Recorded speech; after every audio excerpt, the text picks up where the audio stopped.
한 바리새인이 예수님을 대접하고자 자기 집으로 식사 자리에 초대했습니다. 그의 이름은 시몬이었습니다. 그런데 그 동네에는 또 한 여인이 살고 있었는데 사람들은 이 여인을 죄인이라고 불렀습니다. 아마도 그렇다면 이 여인은 창녀였을 가능성이 큽니다. 왜냐하면 그 당시에 세리와 창녀를 보통 죄인이라고 불렀기 때문이죠. 아니면 적어도 이 여인은 그 동네에서 뭔가 사람들의 지탄받을 그러한 일을 저질렀을 그러한 여인입니다. 그런데 어떻게 이 여인이 이곳에 오게 되었는지는 알 수 없지만 이 여인은 예수님께서 이 바리새인의 집에서 식사하신다는 것을 알았고 그리고 그 자리에 찾아온 것입니다. 초대받지 않은 손님인 셈이죠. 이 여인의 손에는 아주 귀한 향료가 담긴 그러한 옥합이 있었습니다. 이 여인은 식사하시는 예수님 뒤로 가더니 예수님의 발에 향유를 부어드리고 눈물을 펑펑 쏟는 것입니다. 이 갑작스러운 일에 예수님을 초대했던 이 바리새인은 당황했습니다. 그리고 내심 기대했습니다. 예수님께서 벌떡 일어나서 이 여인을 꾸짖고 내쫓으실 거다라고 생각을 한 거죠. 왜냐하면 이 여인은 죄인이었기 때문이에요. 그래 이 바리새인이 가만 보니까 예수님이 이렇게 이 여인을 내쫓는 것이 아니라 책망하는 것이 아니라 여인이 행동하는 걸 그대로 두시는 겁니다. 그래서 속으로 생각합니다. 아니 예수님이 참 예언자라면 이 여인이 어떤 여인이라는 것을 아실 텐데, 아니 이 여인은 죄인인데 예수님이 그것을 모르신다는 거야? 라고 생각을 해요. 근데 예수님이 이 시몬의 생각을 아셨어요. 그래서 이 시몬에게 말하죠. 시몬아, 내가 네게 할 말이 있다. 선생님 말씀하소서. 어떤 돈놀이꾼에게 빚진 사람 둘이 있었어. 한 사람은 500데나리온, 또 한 사람은 50데나리온을 빚졌지. 그런데 둘 다 갚을 길이 없는 거야. 그래서 이 돈놀이꾼 하는 사람이 이 두 사람의 500데나리온, 50데나리온 다 탕감해 줬어. 그렇다면 이 두 사람 중에 누가 더 돈을 탕감해 준 그 사람에게 감사하고 사랑하겠니? 그러자 시몬이 대답하죠. 그거야 더 많이 탕감받은 사람이 아니겠습니까? 내 판단이 옳다. 그리고 예수님은 이 여인을 보시고 여인에게가 아니라 시몬에게 말씀하십니다. 내가 네 집에 들어왔을 때 너는 내게 발 씻을 물도 주지 않았다. 그러나 이 여자는 눈물로 내 발을 적시고 자기 머리털로 닦았다. 너는 내게 입을 맞추지 않았으나 이 여자는 들어와서 줄곧 내 발에 입을 맞추었다. 너는 내 머리에 기름을 발라주지 않았으나 이 여자는 내 발에 향유를 발랐다. 그리고 이 여인에게 말씀하십니다. 내 죄가 용서받았다. 오늘 말씀에는 두 사람이 등장하죠. 시몬이라는 바리새인 그리고 한 여인입니다. 이 두 사람은 아주 대조적입니다. 아주 극명한 대조를 이루죠. 이 세상의 지위에 있어서, 배움에 있어서, 평판에 있어서 완전히 달랐습니다. 심지어 복장도 달랐습니다. 명확하게 구분되는 그러한 두 사람입니다. 그런데 이 두 사람의 진짜 차이는 무엇일까요? 이 두 사람의 진짜 차이, 그것은 바로 예수님을 누구라고 생각하느냐 였어요. 바리새인과 이 여인은 각각 한 예수님을 그 장소에서 만났고 예수님이 그 자리에 계셨지만 예수님에 대한 마음과 생각이 완전히 달랐습니다. 이 바리새인은 기껏해야 예수님은 선지자, 예언자 정도, 이 말은 어떤 정말 그 엘리야와 같은 그러한 예언자라는 의미라기보다는 하나님의 뜻을 전하는 그냥 지도자 정도. 그런데 지금 마음속으로는 그것도 아니에요. 이 여인이 이렇게 죄인인 것도 모르는 걸 보니까 어떻게 참 선지자도 아닌 것 같은데 라는 마음까지 있는 거죠. 한마디로 이 바리새인은 예수님을 전혀 몰랐어요. 진짜 예수님을 몰랐던 거예요. 심지어 어떻게 했습니까? 예수님을 집으로 초대해 놓고는 마땅히 손님에게 집에 들어올 때 주어야 할 물도 안 줬어요.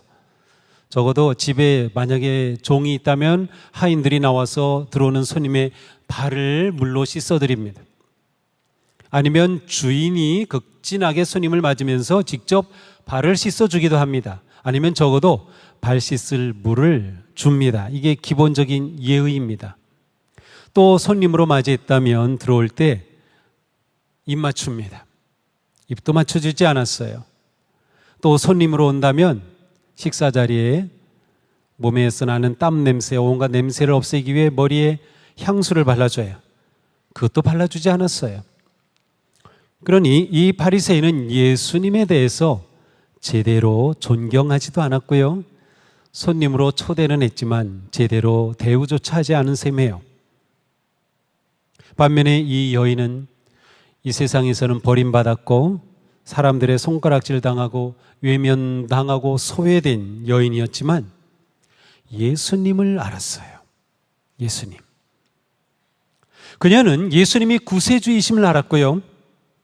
예수님을 믿으면 자신의 죄의 사함을 받고 자신의 이러한 소외되고 버림받은 인생이지만 그러한 자신을 받아주시고 자신의 인생 존재를 소중하게 여기시고 세워주시는 주님이라는 믿음이 이 여인에게는 있었던 거예요. 예수님을 만남으로 자기 인생이 변화되고 새로워지고 새로운 존재로 거듭남을 믿었던 것이죠. 그랬기에 이 여인은 사람들의 시선에도 불구하고 그날 주님 앞에 나와 눈물을 흘리며 주님의 발에 향유를 부어드릴 수 있었습니다. 예수님은 시몬에게 말씀하십니다. 이 여자는 그 많은 죄를 용서받았다. 그것은 그가 많이 사랑하였기 때문이다. 용서받는 것이 적은 사람은 적게 사랑한다. 자, 예수님은 이 여인의 행동을 예수님에 대한 큰 사랑의 행위로 받아주셨어요. 그런데 그렇게 큰 사랑의 행위로 받아주신 것은 바리새인과 비교할 때 이 여인은 더 큰 용서를 받았다는 거예요. 너는 이 여인이 죄가 많은 여인이라고 생각하지? 좋아. 이 여인은 그 많은 죄를 탕감받았어.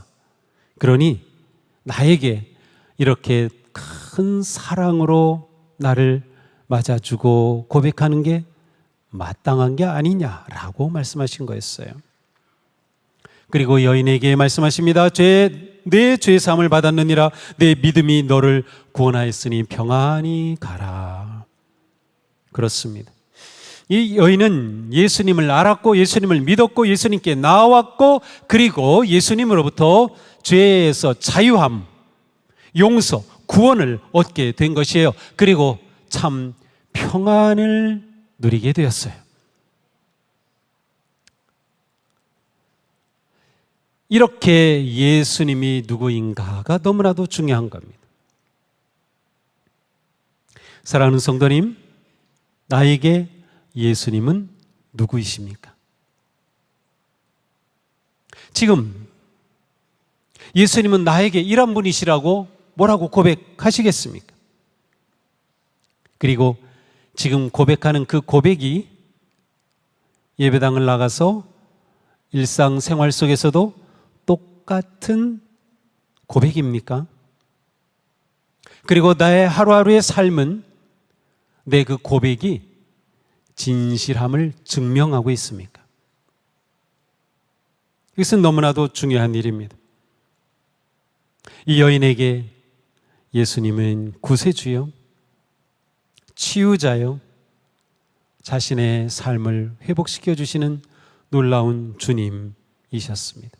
그러기에 예수님 앞에 나와 눈물을 흘리며 그의 감사와 사랑을 표현한 것이죠. 이 여인의 눈물에는 많은 것이 담겨 있었습니다. 먼저 이 여인은 예수님을 만나 자기의 죄를 통회하고 주님의 은혜를 감사하며 눈물을 흘렸습니다. 우리가 주님께 드릴 수 있는 것 많이 있습니다. 우리의 재물, 시간, 재능, 지식, 정성, 봉사 모두 주님 앞에 소중하게 드릴 예물입니다. 그런데 이 본문의 여인은 회개와 감사의 눈물을 주님께 바쳤어요. 신생아가 태어나면 그 몸에 약 75에서 80%가 수분이라고 합니다.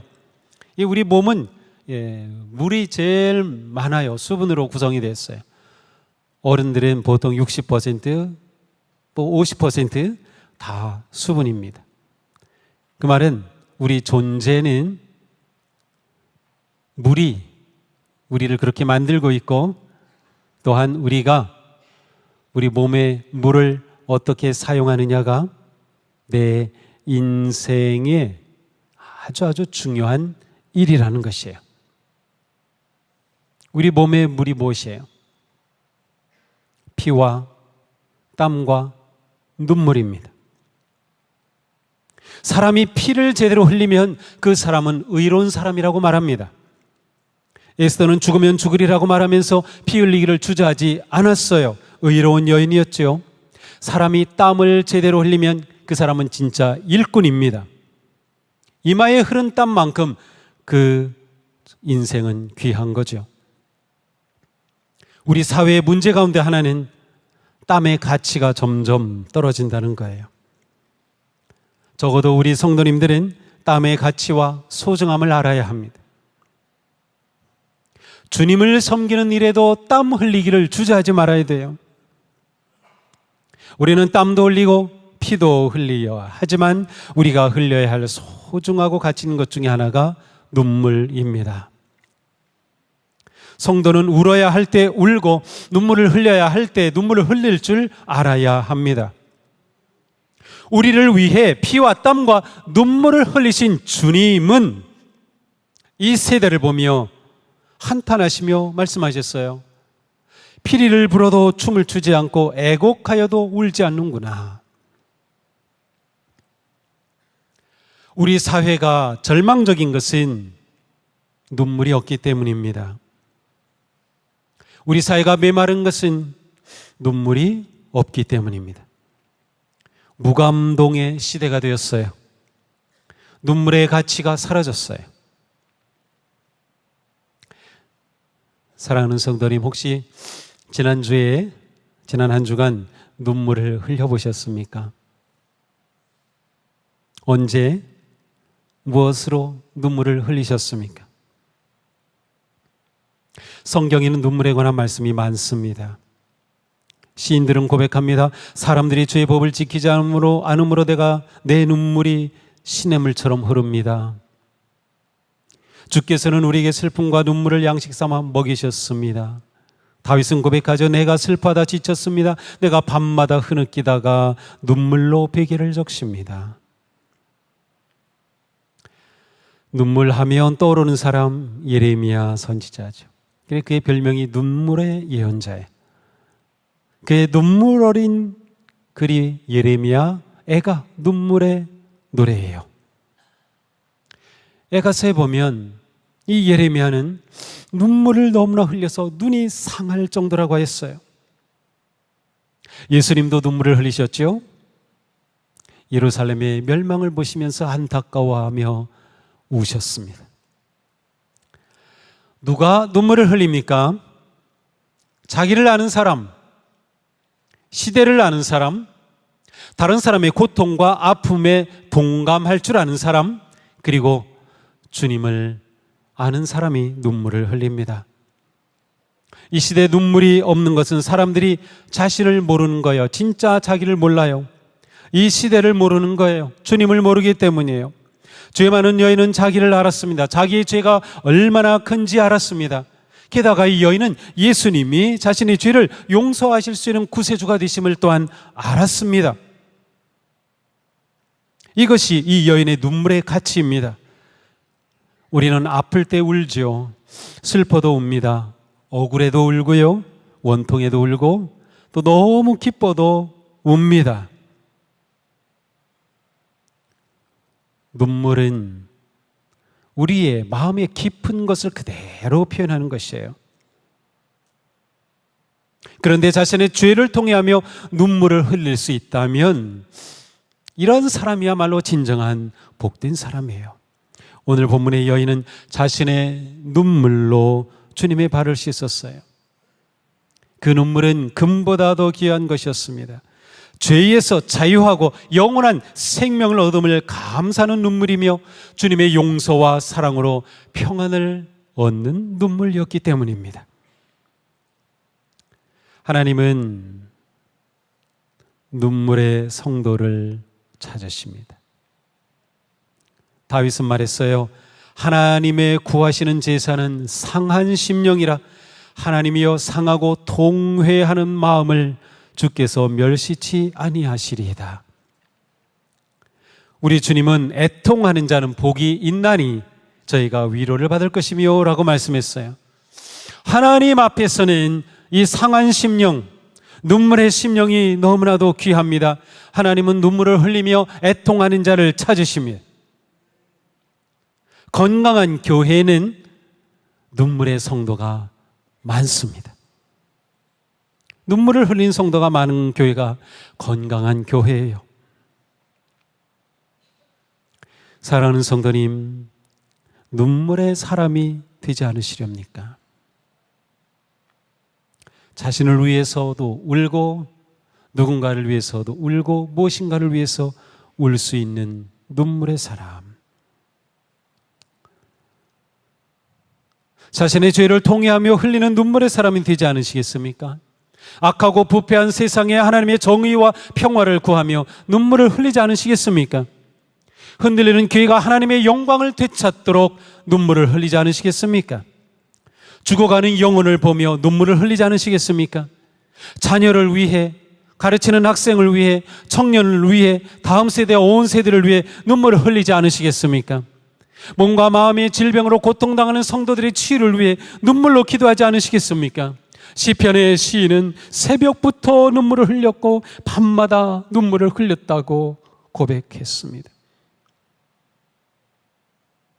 우리의 믿음이 회복이 되고 우리의 영이 건강해지고 우리의 관계가 건강해지고 교회가 복되고 건강한 교회가 되는 것은 눈물의 씨앗이 뿌려질 때입니다. 눈물을 뿌릴 때 우리의 신체에서 머리는 아주 중요하죠. 머리는 그 사람의 고귀함, 존재, 자존감, 그 사람의 아름다움을 드러냅니다. 때로 우리는 내 삶의 변화를 주기에 헤어스타일을 바꾸기도 하죠. 머리가 우리에게는 너무나도 소중해요. 그런데 오늘 말씀을 보니까 이 여인이 예수님의 뒤로 가서 머리를 풀어 주님의 발을 씻어드렸어요. 여러분이 자신의 머리를 풀어서 누군가의 발을 씻어준다 상상해 보셨습니까? 저는 이 여인의 이 행동이 엄청난 상상력 가운데 나온 그러한 창조적인 사랑의 행위라고 느꼈어요. 야, 이렇게 주님을 사랑하니까 이런 행동이 나오는구나. 자, 이 여인이 주님 앞에 머리를 풀었어. 이것은 곧 주님 앞에 여자로서 자신의 모든 자존심, 자기라고 하는 존재를 완전히 내려놓았다는 뜻이에요. 사람이 머리만 숙여도 존경과 복종의 뜻을 나타냅니다. 요즘 90도 숙여서 인사하는 게 막 유행이더라고요. 그런데 이 여인은 자기 머리카락으로 주님의 발을 씻어드리며 자기 전부를 주님께 드린 거예요. 자기라고 하는 자존심을 완전히 내려놓은 거예요. 자기의 인격, 존재, 자존심, 고집 모든 것을 주님께 내어놓은 것입니다.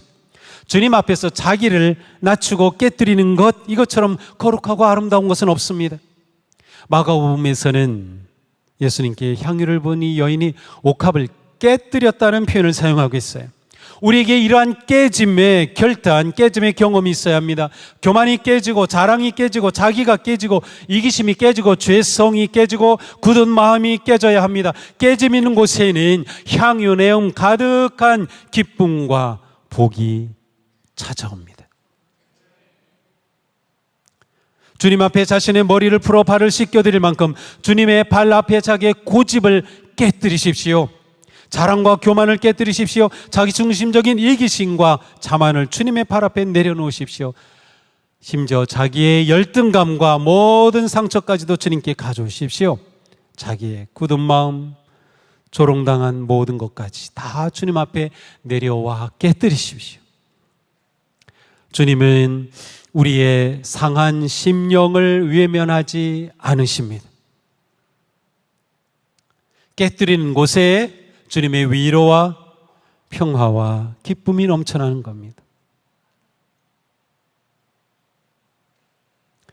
이 여인은 주님의 발에 입을 맞추며 향유를 부어드렸습니다.